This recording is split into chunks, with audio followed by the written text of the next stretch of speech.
Welcome back to the Talk 20s podcast. Are you looking for love and are you fed up of the dating apps? Well, today's episode is going to give you the behind the scenes tea from one of the UK's most exciting dating companies who are doing things a little bit different. Yes, we're joined by the creators of Thursday and we're very pleased to have a very full sofa here in the Talk 20 studio. So if you're looking to find your match, or maybe you're here because you're interested in what it takes to build a business in the dating world, then this is the episode for you. If you're listening to this podcast on Spotify or Apple Podcasts and haven't yet checked us out on YouTube yet, what are you waiting for? We've got loads of things coming to our YouTube channel in the next year, so make sure you hit that subscribe button. Let's get on with the show.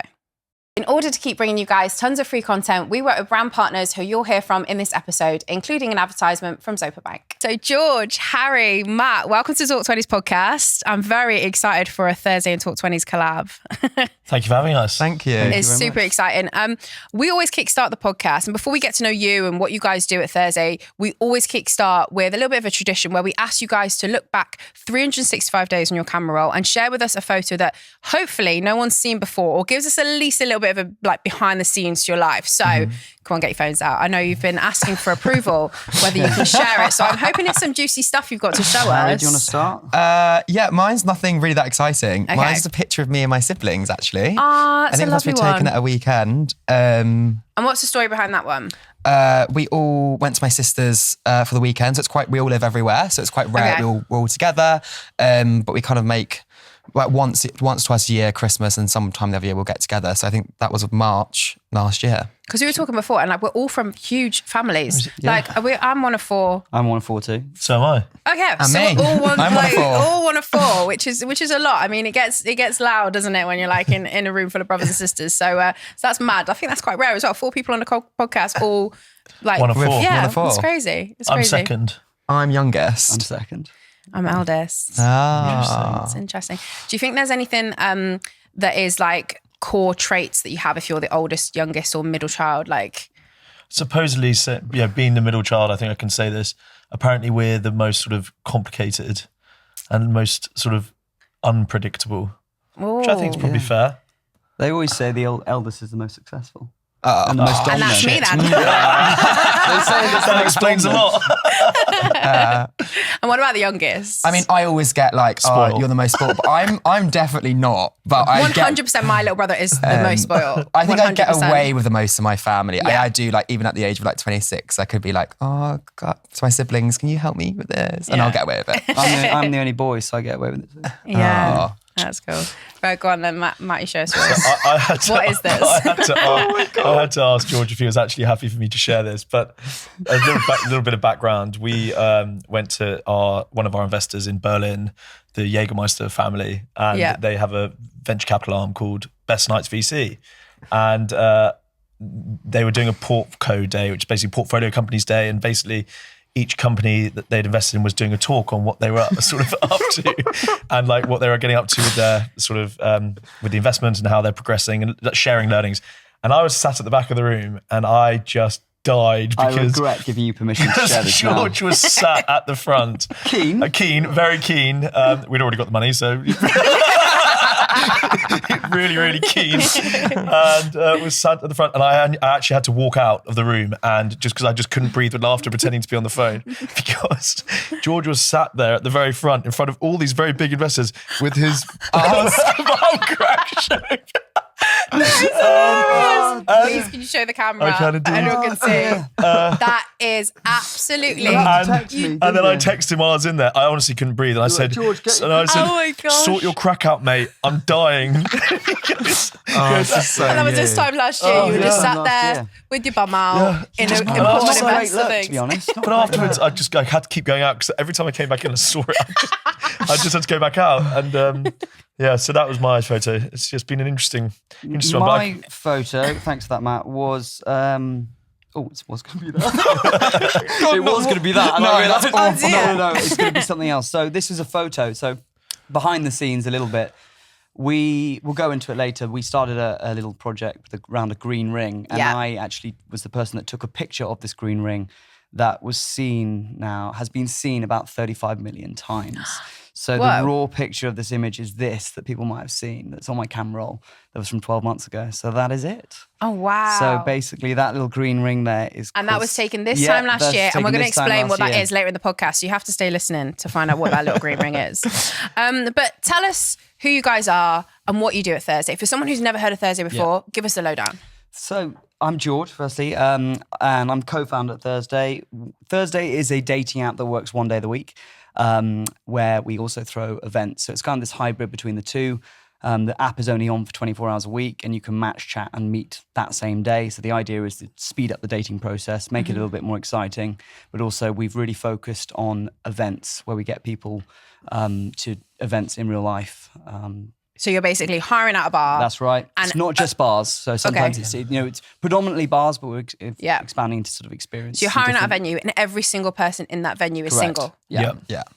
And it's anything from started with bars, but it's bars, museums, gym classes, cooking classes, running clubs, games nights, like anything where people have an interest, or basically our thesis is put singles together in an environment where they've got a mutual interest, and then they're likely to connect more. So we're connecting, if you like, there's dating apps for dog lovers, for vegans, etc., etc. We're doing exactly that, but in real life, and putting it in and doing it on a weekly basis, because we think dating apps are pretty fucking dull. boring. And we're going to dive into that later in the episode. Where are your events right now? So Harry, do you want to answer this? Where are we based? Yeah, we are based. So started in London. Started in London, and we were. I look after kind of the partnership side, but I started on the event side, and we started in London with one event a week, and we're now dominating kind of London, but also we're going international. So we're kind of in 12 major cities in the US and in Canada as well as Australia. And Australia. So we're kind of. So you're really taking over like. It's been loads of different places. It's been in the last 4 months we managed to get some scale on the events. It's just started in London. It's always the one thing about in real life events is it's getting it to the other cities, which is the challenge.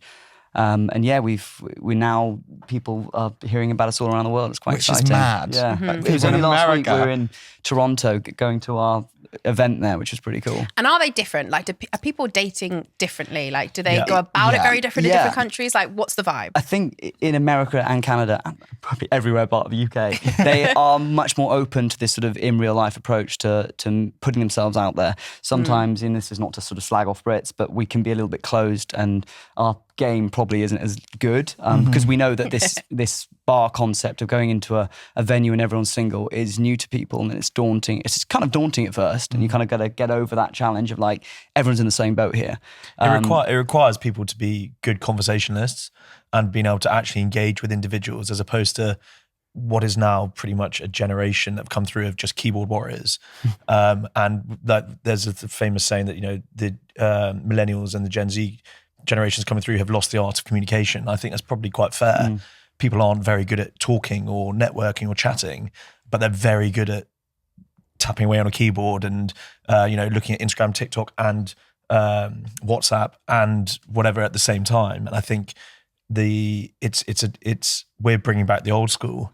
And actually, if you look at all the current songs, all the current films, TV series, everything, none of them are writing a song about how they swiped on a dating app.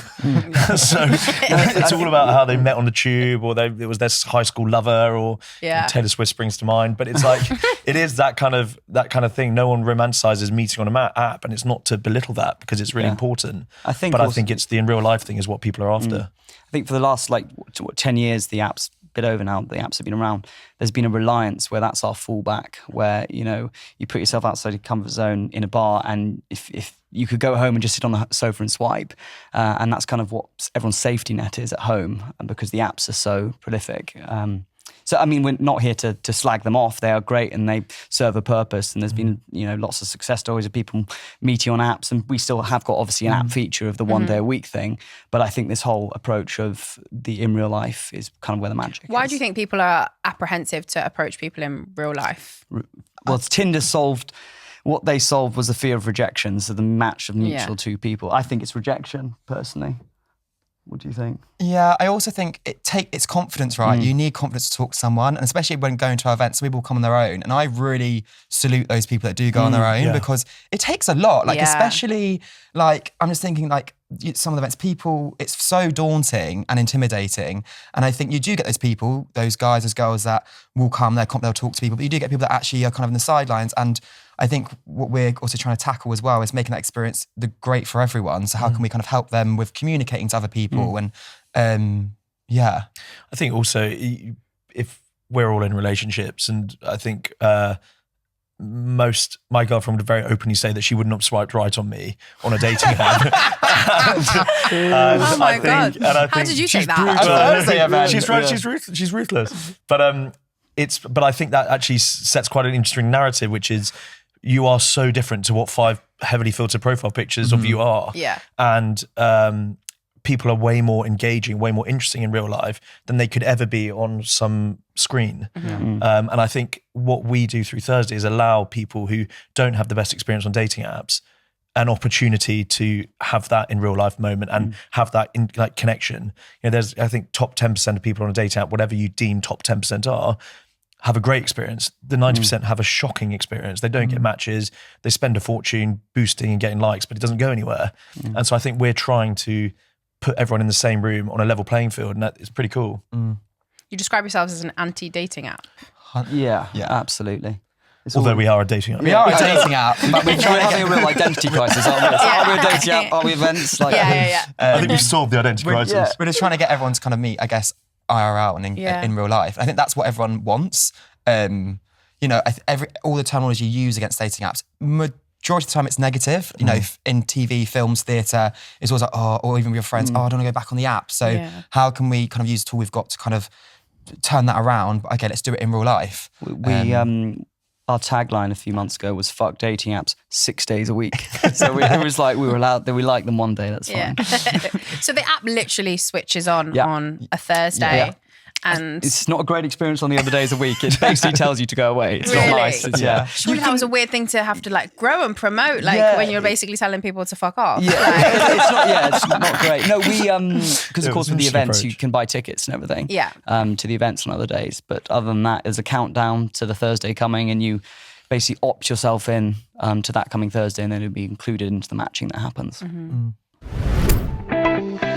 If this is the first time you're tuning into the Talk 20s podcast, allow us to introduce you to our headline sponsors, Zopa Bank, home of the Smart Saver account.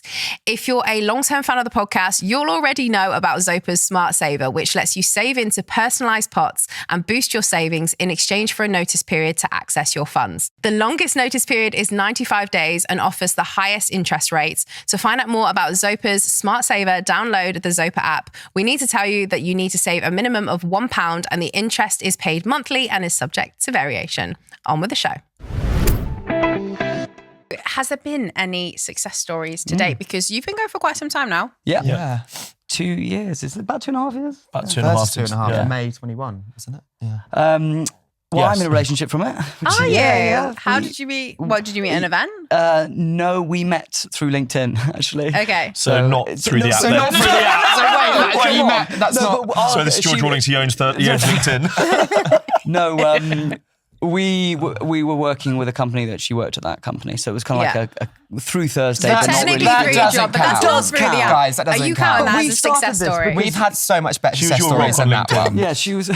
We've had a wedding, which we recently featured. Yes. 2 weddings. Yeah.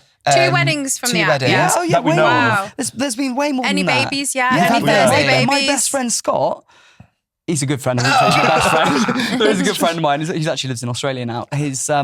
He's married, he's engaged, and he's had twins. So Twins? yes, And they And met they met on at a Thursday. Thursday event. absolutely. Yeah, That's there's been a lot. Loads. It's a funny one with the success stories because you never really know how many dates you create or how many heartbreaks you've created or children planned or unplanned. Like you never really know how many you got. But I think we did some data stuff last year, and we worked out that roughly about 5% of our matches result in a date that day, which is quite interesting. So I think we've had tens of thousands of dates happen as a result of Thursday. And it's very hard to tell on the events. Yes, we've done over 2,500 of them. Yeah. Yes. So it's very- 2,500 events Yeah, you've over done. 2,500 with Yeah. over 100,000 people attending. Yeah. No, a bit more. 150,000 people have gone. Yeah, mad.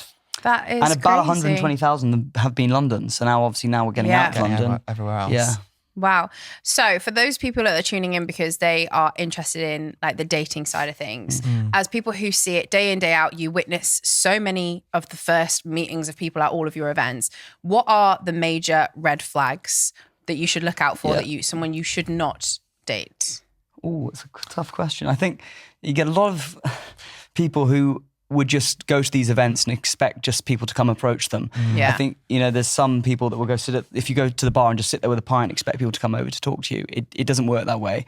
So I'd say not being open and friendly and welcoming to people is a bit of a red flag. Yeah, and not being willing to open to talk to. It's not all about dating, right? It's not all about finding the love of your life. We're also about kind of building a community and getting everyone kind of together and just having a good time at our events. So talking to people, you may not be there on a romantic level, but still be open to talk to people because it could be a friend or a connection.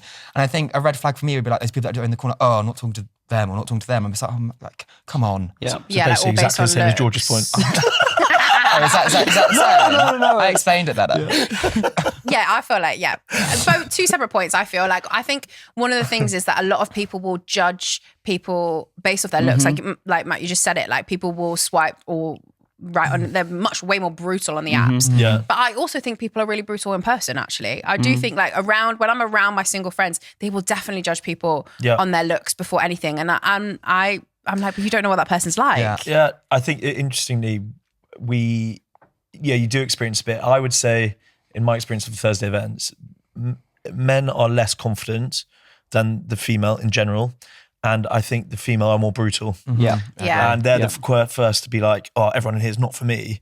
It's like, well, it depends what your take on is, but they might say the same about you. Like it can be, people I think are very judgy.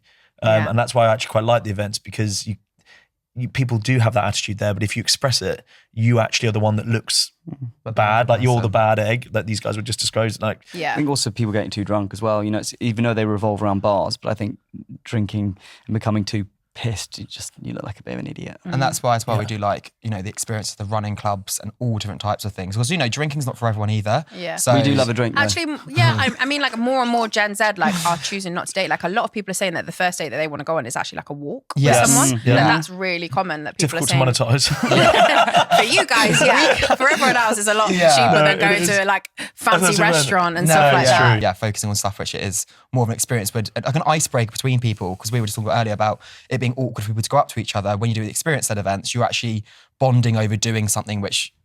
We're currently setting up a Thursday run club at the moment. So these run clubs, they say, are becoming the new dating app. So we're like, we need to jump on that. So I think the big run club in London to begin with, and then try and roll that out. So how does it typically work then? The event goes live in your apps, people book tickets, they rock up, and it's a room full of single people.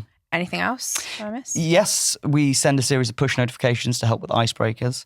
So it's like little challenges that go on probably 2 or 3 times a night. Things like, go talk to someone you haven't spoken to. There's some other, what's the slightly more rogue stuff? You've come up with some weird ones before. And it hasn't really worked out that well. Sing happy birthday to Annabelle or something. Yeah. And like everyone starts singing happy birthday and everyone's like, what is going on? Because they've not looked at their phone. That particularly didn't work well in the cellar bars where there's no signal. Yeah. Someone went outside for a cigarette, got a signal, came in, happy birthday. And you've also done something really different, which I actually didn't realize was you guys until recently. So actually you alluded to it in your photo from last year. So tell us all about this, because I think it's really cool.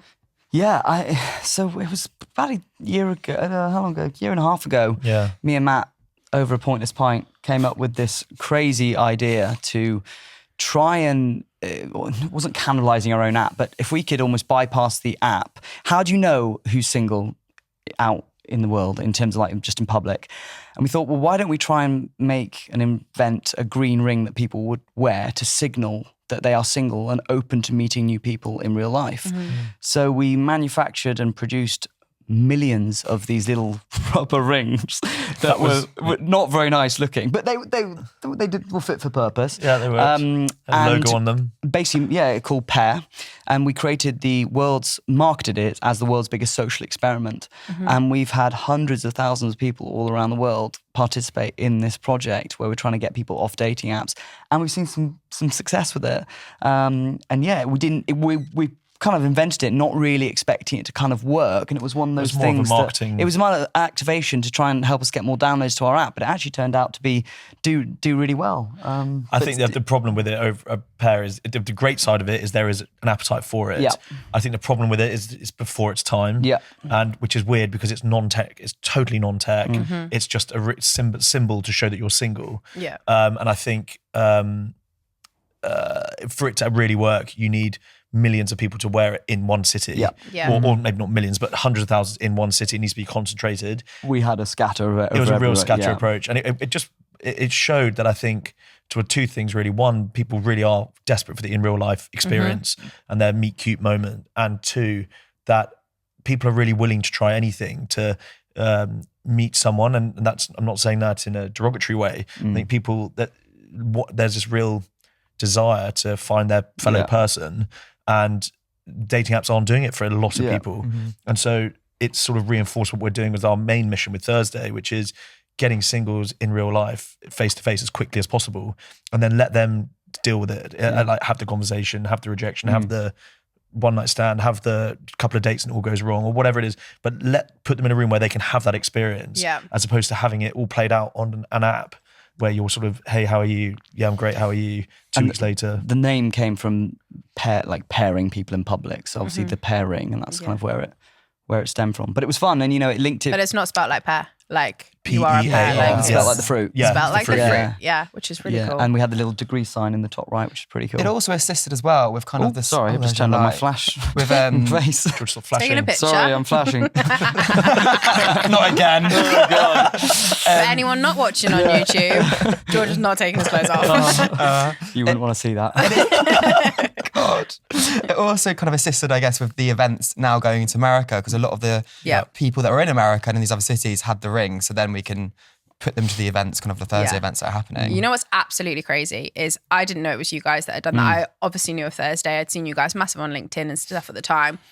And my best friend, she's a lawyer, so she doesn't do anything on socials. Like maybe you'd pushed out an ad to her, I don't know, but she'd come across you and she sent me your website and she was like, this is amazing. And I looked on it, I was like, that's actually really cool. And it did remind me of you guys, but I didn't think it was you guys. Like it was the fonts. Maybe the tone of voice a bit. The fonts and the tone of voice. And I was like, okay, that's really cool. And she said to me, she was like, I really want one, but she said, I'm only going to get one once I see one person wearing it in the wild, essentially. She was like, then I'm going to get one. Oh, and then she, let me guess, didn't see anyone in the wild and now hasn't She didn't see anyone in the wild and then it didn't happen. But then I was like, and then I realised you guys, I was like, that makes perfect sense. And I actually think it's really, really cool because like all three of you are in relationships, but right now, like, how would we know if you were or if you were single? Like, because I mean, I've got an engagement ring, but until that point, I've been in a relationship for 10 years, and there was you could look at me, you would never know if I was single. So would you approach someone? Do you know if they're single? And I think a lot of people are scared of that.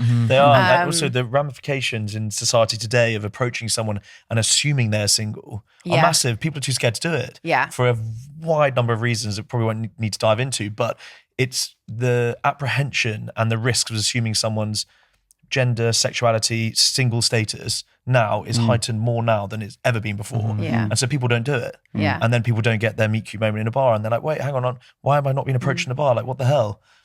I think people are nervous as well because I've got a really amazing friend. She's one of my bridesmaids and she's been on the podcast before, called Laura Ann Moore.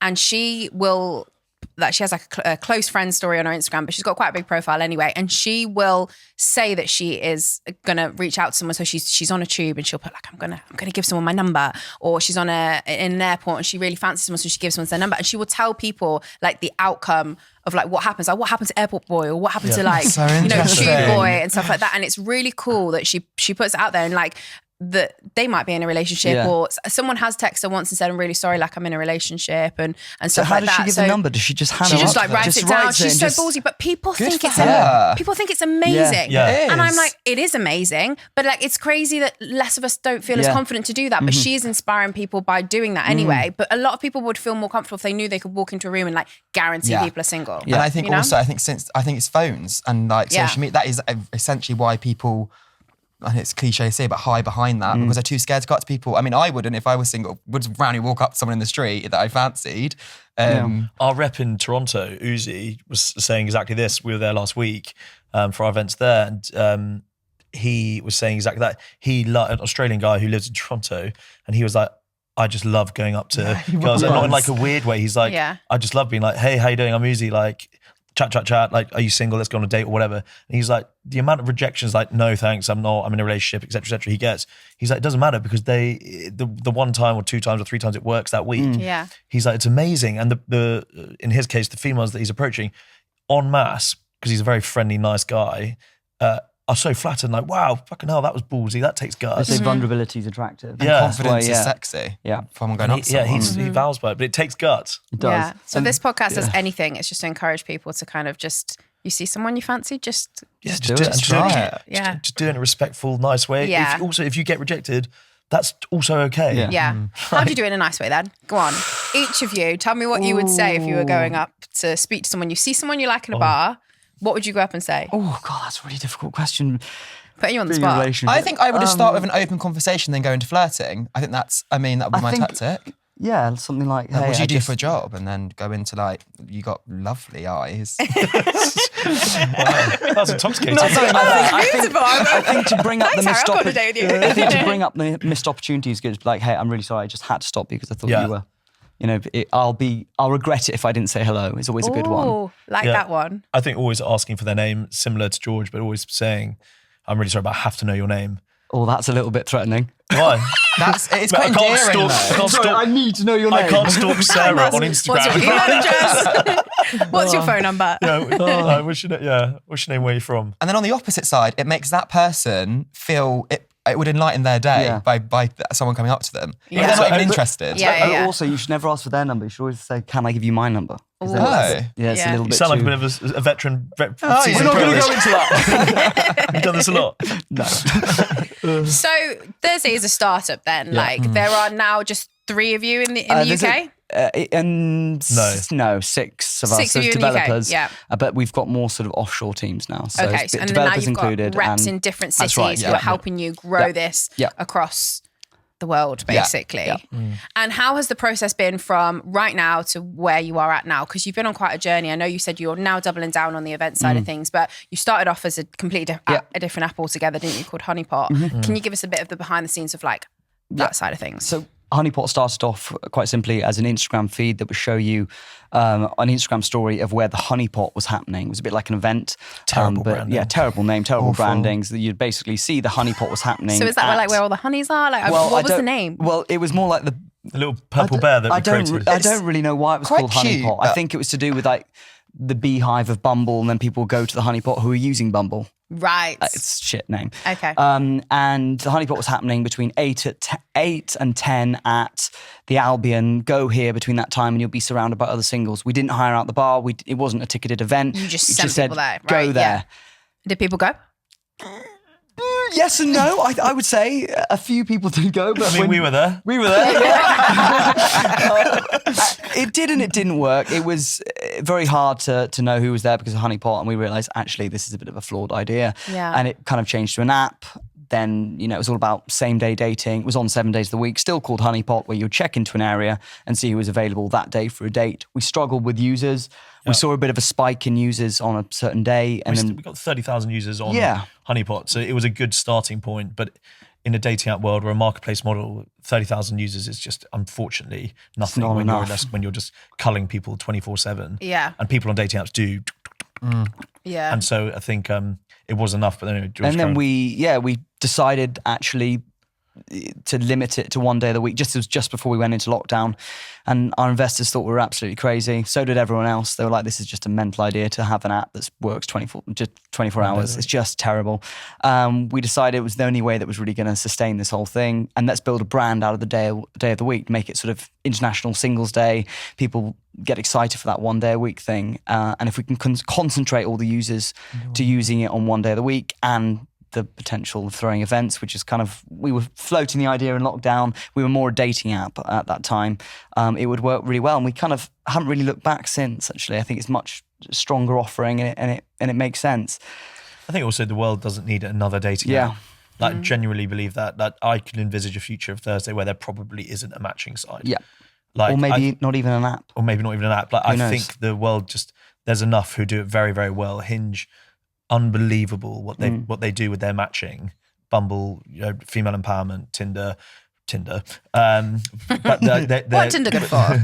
Well, they're just massive, and they're the first to do it. Yeah. But I think there's loads of dating apps that come out, and good luck to anyone trying to start one in their niche or try and go whatever it is they're doing. Like, really best of luck. I think from our perspective, we've seen the real human side of the in real life events, and the reason why big companies, the big apps, sort of veer away from it. They dip their toe in it, but sort of veer away from it, or ironically are now coming back to it. It's because it's very hard to scale, and it's very hard to scale in terms of dating app scale, which is global, hundreds of millions of users type vibe. We realize we don't need to be that company. We can be a smaller company, but be just as important and just as used. Without having to reach the 100 million users, we can do a lot of damage with 10 million users in cities all around the world and give people a really cool experience, and actually then fit into the marketplace as solving something that's not been solved, as opposed to trying to compete against people who are 10 years ahead of you and got a few more billion in the bank. I think also a year ago, we were very much perceived as just a dating app, and we realised we found our identity now. We throw singles events, whatever that may be, bars, experiences. And that's kind of what we do, and we've got to double down on that. As Matt said, there's no point in trying to do what the others do on one day of the week. It's just not a big enough market. And it's what our members love. Members love the events. People love the IRL.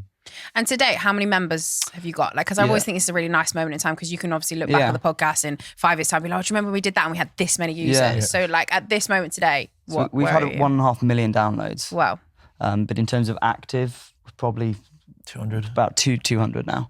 That's amazing. But it's obviously massively, we've got starting to get that hockey stick growth now, because the rest of world is the market, is the opportunity. We've been tied to London. And I think, as you and said, the rest of the UK. Like the rest of the UK, we'd like you to stay here, guys. Come on. We're not going cities. anywhere in the UK. We're just gonna, it's like saying earlier, it's so exciting because there's people in those other cities that haven't experienced Thursday yet. And when we first started, like when I first started, the real excitement I had was over this new cool idea, this really fresh concept. And I can't wait now to go and do that, in LA, in San Diego, in these other cities where they don't know who the fuck we are at the moment, and then launch there with it. And it's just, you start that train again as you add new cities. So it's a really exciting time. It's also worked, just speaking of the launching these cities that we're in now, because we've looked at it in a very different way. We've got these city reps that are basically flying the flag of the Thursday flag in their city. And they're carefully chosen. And they do. We, like when we launched Thursday, it was a simultaneous launch in London, New York, and we started to run events in New York. But we were just randomly sort of picking places. We didn't know the city at all. Google, where's cool to go? That's Like literally Empire what I State was doing. Building. That's literally what I was doing, was Googling what's a good bar in New York. And now... Hard Rock Cafe. we actually did. We did the Hard Rock Cafe. It's only tourists. In Times Square. You live in there. Now we've got these sort of, it's an extension of our team where they're finding the venues, sort of figuring out the deals with the venues, shouting about it, helping us sell tickets there. So it's definitely a better way to scale it rather than just us three looking on Google. Yeah. No, absolutely. And you guys are big, you're quite well known for your marketing. You've done quite a lot over the years. Give us, for those people who are, a lot of people might work in marketing and might be really inspired by you guys, what's the thinking behind some of your craziest marketing things that you've done? It was all... We didn't have any money. We didn't have any money. It was out of desperation to get people on this damn app. we raised money, and we then, it's like you can build the most amazing product, but if you can't get people on it, so what? Yeah. And I think it was out of desperation, and how far, in the very early stages, how far and how shameless we were prepared to go in terms of... And that was quite shameless. Wearing cardboard signs, wandering around London, getting spat at, doing controversial messages that weren't actually they weren't controversial in the sense that they were very offensive, but it was more controversial in the sense that we're talking about cheating. Yes, we're talking exactly. about a boss having an affair, like stuff that's very relatable, but people just didn't talk about. We're talking about sex. That was Harry cracking open the Riviera iced tea. Yeah, it was. Harry, what do you think? First taste, what do you think? Peachy. Can you tell he used to be an actor? If you want to know what we're drinking here in the Talk 20 studio, then let me tell you, because you're going to want to try it. Riviera Iced Tea is the newest sponsor of the Talk 20s podcast. It's low calorie, natural, vegan, and gluten-free. I'm absolutely obsessed with iced tea. I've just been laughing here about how obsessed I am with iced tea with our producer. It's my favorite drink in the whole wide world, no exaggeration. And the peach iced tea from Riviera is genuinely the best I've ever tasted. So if you want to fill your fridge with something super refreshing, head to rivieraicedtea.com or check out their Instagram at Riviera Iced Tea. I don't know. The peach is my favourite, actually. Gotta give it to you. I think also, we, with the some of the stuff we were doing on the marketing, we were doing what the others weren't doing. They were making glossy, polished, high budget ads, and we were going, no, we'll write on some cardboard, put some black paint on it, and hold up a crazy sign. And when we think of cardboard, everyone probably thinks, oh, Do With Sign, they came up with that. We were 2 months before Do With Sign. I want to make that very clear. You didn't tell me that before the podcast. Yeah, I made it very clear. But we, and we just always wrote crazy messages on it to get people to snap a picture of the sign. We've done whiteboards, we've done cardboard signs, we've done camels, lots of stuff where it's not necessarily the stunt in that piece of guerrilla marketing that does very well in real life. It's more that people snapping it and people taking picture of it then become our influencers in a strange way, and it goes on social media, and there's lots of hidden messages linking it back to us. So for example, we actually recreated one, I think, a few weeks ago for Harry. Last week. Sorry, last week in Toronto, where, what did the whiteboard say? It said, to my cheating ex-boyfriend, Harry.sav, the Instagram handle, don't bother coming home tonight because I saw you at the weekend with that girl on Instagram. On Instagram. P.S. You're deluded if you think Thursday is better than Hinge. Yeah. And we just left it. It was a whiteboard. Yeah, a whiteboard. It said that. And obviously, like I was saying earlier, these cities don't know us yet. So we went out there, we put it by Union Street Station, which is kind of like the equivalent to your Liverpool Lime Street or, Euston. Put it out there, and we just left it there, thinking someone's going to take it away. And it stayed there. And then people just came and snapped and snapped and snapped and snapped. Stalked. And then I just had these inbounds of requests, because then I had a message on my Instagram, a post that just said, allow me to explain. Basically, I saw that. What the hell is he doing? Yeah, so now all my followers in the UK didn't really get it, but I didn't want. It wasn't for them. It was for these other people. Yeah. And then I was like, allow me to explain. Got a state night called Thursday. We run events. Have no marketing budget. This is why I did it. And people were like, wow, genius marketing. And it just got all this traction. And it got picked up by a viral meme page in Toronto, and it got picked up by a radio station. It got picked up. You were live on radio for 5 minutes. Yeah, I was live on radio for 5 minutes in Toronto International. Wow. But no, it did exactly what it wanted to do. And it didn't, it wasn't to attack anyone we didn't want our London cities kind of know about it. It was just Toronto we wanted to do. I think it worked so well, and then people were talking about it. And we went to the event that evening. Two guys came out to me, you're the cheater that was on the whiteboard. And I was like, first of all, don't have a girlfriend, I'm gay. Second of all, I've got a boyfriend. But you didn't read the post, did you?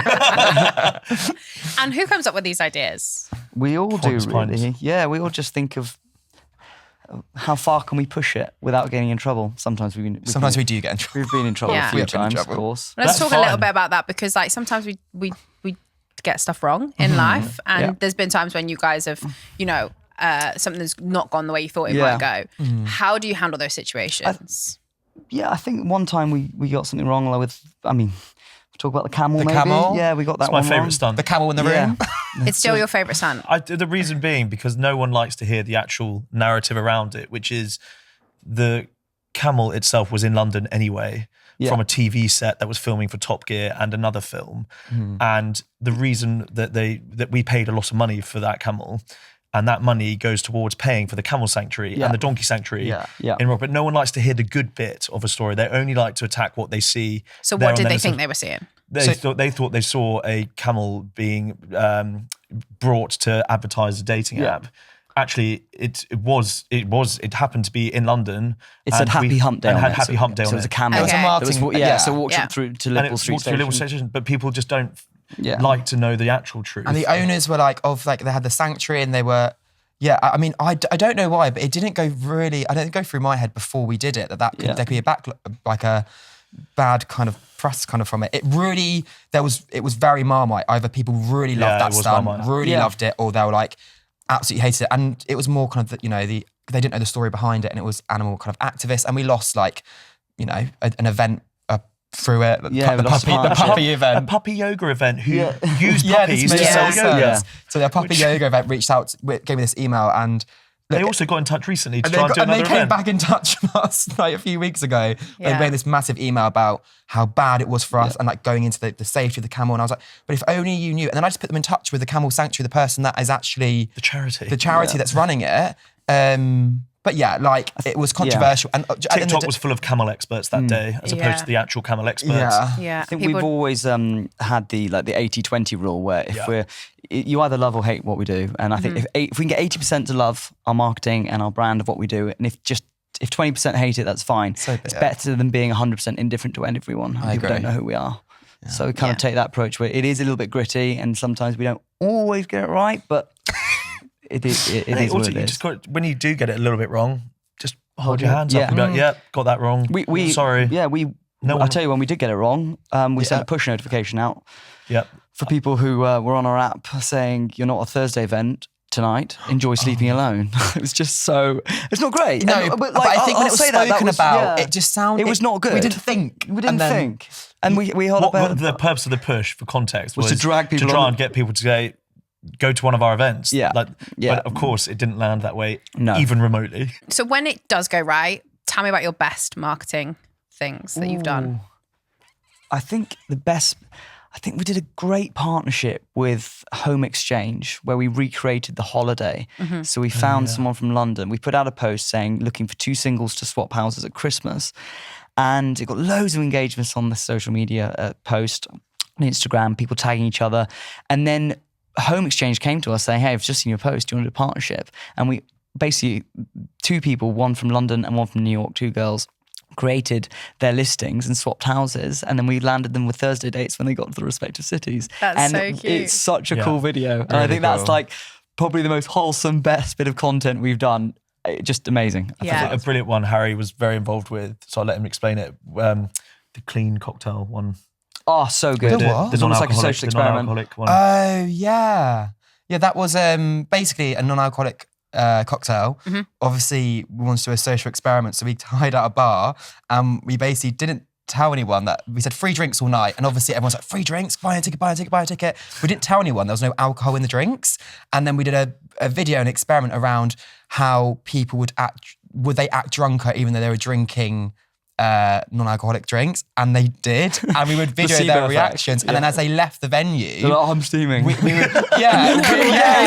no joke, because we'll just get another drink, and as they left the venue, we'd interview them kind of along the lines about how were the drinks, and people were like, yeah, so good, and then we'd tell them there was no alcohol in it, and they were like, it sobered them up immediately, but it was bizarre. Oh my God. Really good. That's great. Did anyone was anyone suspicious? A few people asked for there were a few. I've been drinking juice all night.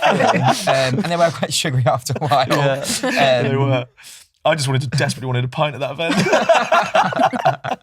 But I think we actually went to the pub for a pint. We left halfway through after filming and went to get a drink, I have actually been to a sober event before and then left and gone and got a glass of wine from somewhere else. I think they're great if that's what you're expecting. I think if you're on a Thursday night and you just really fancy a pint or a gin and tonic, and I was just saying 15 minutes ago about just not drinking too much at the Thursday events. Yeah. you mentioned quite a few times pointless pints. What is that? What's pointless pint? It's where all the best ideas come from. I don't know why. Me and Matt and Harry sometimes get involved in the pointless pint. It's like a meeting we have where... In the pub? In the pub. Yep. Normally after work. Sometimes not. And we'll just smash out ideas and just talk things through and come up with crazy shit. no idea is a bad idea, Exactly. right? No. And we literally just go round and round and be like, and quite often we'll be like, this is our idea. We'll go round, talk about it for a few hours. And then we'll do a full We'll come circle. all first and be like, yeah, I told you it was great. Brilliant. Yeah. Let's do that. We didn't need any of Because that. essentially you're like sense checking it, Yes, you're yeah, like exactly. doing all the different things, or how can it go wrong, and Exactly. how can you, oh no, that won't work because of this. Like, sounds like a great, I want to join the Pointless Bites. Maybe we're going food after, maybe we'll do the Pointless Bites. So I'd love to chat to you guys. We always ask people about their biggest adulting failures. Something that you've done that you feel like you completely messed up on, or it could be a funny story now, it could be looking back and you're like, oh, that really needed to happen. But does any of you have something in particular that you think, oh my God, that was a big adulting fail? Thanks for listening to the Talk 20s podcast. If you're still listening, here's a little reminder about our paid partner, BetterHelp. We know that your 20s can sometimes be tough and it's hard to find good therapists to talk to. If this is something you're struggling with too, why not check out BetterHelp? As a thank you for listening, we have a special link that gets you 10% off your first month. Click the link in the description or visit betterhelp.com/talk20s. Not like, it's not huge, but something maybe I should have not have done. Say I can do something if I couldn't do it. I think I might know where this is going. When I first started Thursday, it wasn't saying I couldn't do it. I just said yes. I should have said, oh, I don't know how to do that. When I first started Thursday, Matt, we obviously were the events hadn't launched yet, and I was the events lead, and we needed to create like a spreadsheet with all the data of like where ticket sales would go, bar, commission. I made out that I could make that spreadsheet. If, in all honesty, I didn't know how to make that spreadsheet, and it's now looking back, it's funny, but I made probably just a really pretty table instead. You did with a calculator.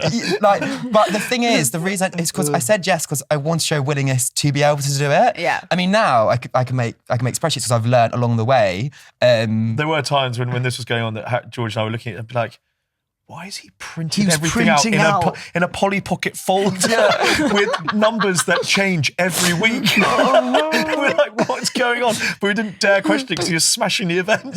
Your calendar was printed out for the weekly events. I know, that was my dyslexic mind. I had to see it, like where it is. I mean, now it's all on my computer, but if you look at my desktop, it's hell. But I know it's organised hell. But also, there was a moment on this where it only came to light very recently where Harry was saying he deals with a lot of numbers that come in and out from lots of events, commission, ticket sales of various age groups, genders, how much money we make, who we owe what to. Like lots of money comes in and out through Harry, and he did it very well. It's very calm.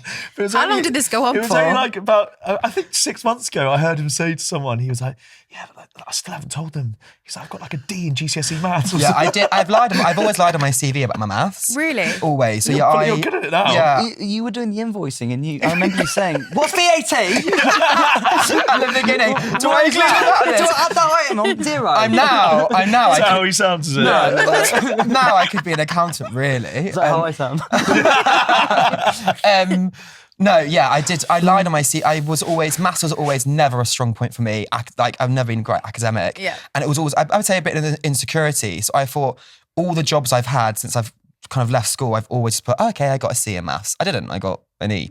Oh, it's even worse than a D. Yeah, I got an E.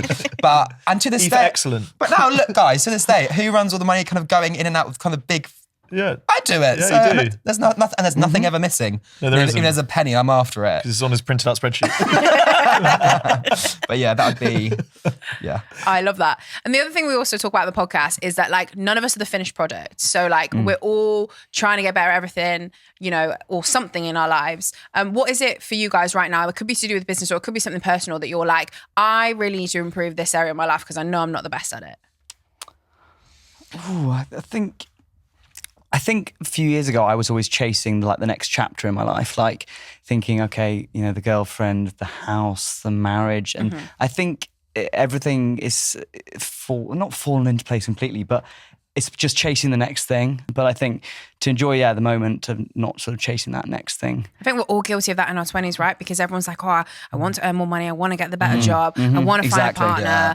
I want to 20s move fly somewhere. Like, and a lot of us put so much pressure on ourselves to be like, I want to do this next thing. Yeah. And you want it all at once at the same time. And then when you get 100%. there, I guess when you get there, what happens then? Yeah. I think in my case, it would be it's okay to not be okay at everything. Yeah. Like I think sometimes when we first, on this side, I was in the military before I went into this world. So I came from a world that was very regimented and it was very planned. I was in charge of 30 wonderful soldiers.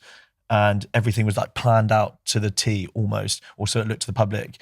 And so I came from this very structured environment to coming to this startup world where it's not structured at all. And when we first raised the money from Connect Ventures, Satar, the managing partner there, said to me, Matt, you're coming from an army officer background. Do you think you're going to be able to cope with this chaos world? And I was like, well, yeah, because I'm in charge here. It's my company with Georgia. I'm gonna make it regimented and make it sort of structured and systematic. Within 6 months, she was bang on right. Unsurprisingly, she's a very successful VC, but it's accepting the fact that things are out of your control, and no matter what you have in your head, it's never going to be that way. So like if you're building a product, we've now learned it's going to take 6 months longer, and it's going to cost you 100 grand more, and it's going to break, and it's not going to be perfect. And by the time you release it, you'll be like, oh, that's rubbish. And I think therefore accepting that it's okay not to be perfect, and actually no one is. And actually a lot of very successful people in whatever field that is, be it entrepreneurship, sports, et cetera, are just winging it. Yeah. And they're just making it up. Everyone, when they come on these podcasts or books or films or interviews, everyone puts on a front of like, got all my shit together. That's the whole like, reason we ask this question, because we're like, everyone is putting on a front most of the time. Absolutely. And so we're like, tell us what you're shit at. Yeah. That's what we ask. That's why we ask this question. Like, I mean, I found really difficult managing people as opposed to leading them. I've really struggled with that. And like, that's why with the smaller team now and having the team in the States and the city reps, I'd much prefer this more flatter hierarchy where Harry's just one of us and like we'll be involved in a lot of the conversations that we have. The city reps there's no like, oh, well, we're the co-founders and you're this. 2 years ago, I would have been like, no, it has to be this hierarchical thing. I don't think it's necessary at the stage that we're at. So that's a massive lesson for me, I think. Absolutely. Well, what's the future for Thursday then? Where do you guys want to take it? Oh, it's good. Global, baby. I think it's very exciting actually what's about to be released for Thursday. Obviously we run these Thursday events that are very much hosted by us. They're Thursday exclusive. We're going to sort of flip the model on its head a little bit, where our members and our users can actually host their own events based on the interests that with what they want to do, be it a run club, be it a cooking class, be it a bar, be it a pub crawl, and people can like list their own events. Like kind of think like a meetup / Eventbrite of being single. So rather than just going to our bars that we put on and there's one in the city, you can go to loads of different interesting, cool things around you. It allows that user to also monetize and almost Create an make a income from business it. through us, but create an income through us. Oh, So wow. if So you they'll really be able want to get money from Yes, events exactly. and things like that. Brilliant. We won't be us touching the ticket money. It's on them. So it's, Okay. yeah. And so, it's the user-generated stuff, because we can only take the events so far with us Thursday pushing it through the city reps, through everything. We want our users, and there's some very passionate people who are just the connectors within society. I think they say 1 in 10 or 1 in 7 is the connector in their friendship group, and they're the organizer, allowing them to do that without us having to touch it. We'll just give you the platform and a ton of single people on that platform to try and attract. And it's hard to get there because you need a lot of users, like a shitload of users. So until that's released, probably in the summer, we're very much focusing on more events, more cities, more niches, and allowing people to come to our events without having to have a dating app profile. Because I think we're really feeling it now from our own user base. People really do fucking hate dating apps and really don't want to be on them. And if they are on one, they're on Tinder, Bumble or Hinge. They don't need to be on Thursday as well to come to one of our events. Yeah. Right now we force them to create like a whole dating app profile, verify their account even with like photo ID. It's like Fort Knox trying to get into our app. It really is. And so we're kind of just making it much lighter for them to get tickets or see what's going on. Yeah. That sounds amazing, and I'm really excited for Thursday. So people can you want people to download the app? They want to follow on social? What do you want them to do? Yeah, download Thursday on the App Store, and our social media handles are Thursday Dating, at Thursday Dating. At Thursday Dating. Amazing. Well, we always end the podcast by asking people their one piece of advice that they would give to their 20-year-old selves. So if you could look at George, Harry, and Matt in the eye and give them just one piece of advice that would see them through their 20s, what would you want to say? Do you want to think about that one, George, and we'll come back to you? Yeah. Mine would be, I was, again, in the army in my 20s, and I absolutely loved it. It was wicked. And I think I spent my whole 20s traveling, doing lots of cool army stuff. And I think instead of, like, alluded to what George said earlier, I would just appreciate what you're doing at the time. Don't look forward to, but what am I going to be doing in my 30s and how am I going to earn more money? Just enjoy whatever you're doing, because your 20s whiz by. And I can say that as a 33-year-old, that your 20s go by very, very quickly, and it doesn't matter what you're doing then, as it does, but it's not life defining. It's not life changing. If you want to go traveling, go traveling. If you want to go to university, go to university. If you want to go work in the local pub because you enjoy chatting with the local, go and do it. Like, it doesn't really matter. What you do in your 20s doesn't define the rest of your life. And I think I would make the most of them. I would say, like, building connections with people, and like, it doesn't cost a lot to be kind to anyone, no matter who it is or who you come across in life, and just carry on building those connections, because you don't know who your next friend can be, employer could be. And I think I'd say to myself, like, back then, carry on doing that, because you don't know who you could bump into. Because how you found this job was through working in another one, right? Well, yeah, literally sitting on an office sitting at a desk at reception is how I got this job. So It was a character. Yeah, I got it from a personality high, was I? Well, you're still here now, so you must be good for something. I'd say to my 20-year-old self, not that we've made it at all. We're far from it. I would say we're still very much still at the start of our journey with this whole thing. But don't be so stressed about money. I think I really was all about sort of trying to save and claw away for the, on a rainy day in a few years' time, I'll be okay if I save. I think there's a lot of money to be made out in the world very quickly. And I think the world has changed a bit where that can be generated faster, rather than sort of sitting there for years on end and waiting for your 25-year pension or something. I think it'd be generated quite quickly. So I think just don't worry about the money, and as long as you've got a roof over your head and shelter and food on the table, that's kind of where I would say just go with it, wing it, and enjoy the moment. And I think the money will follow if you do what you really want to do. Worst case scenario, just move to Bali and start dating out. Amazing. Well, thank you so much for coming into the studio. I'm really excited to see the future of Thursday. I think you guys have smashed it and are continuing to smash it. So congratulations. And if you've enjoyed this episode, please leave a comment down below. If you're listening on YouTube, please leave a 5-star review if you're listening on Spotify or Apple Podcasts, and come back again next week for another episode of the Talk 20s podcast.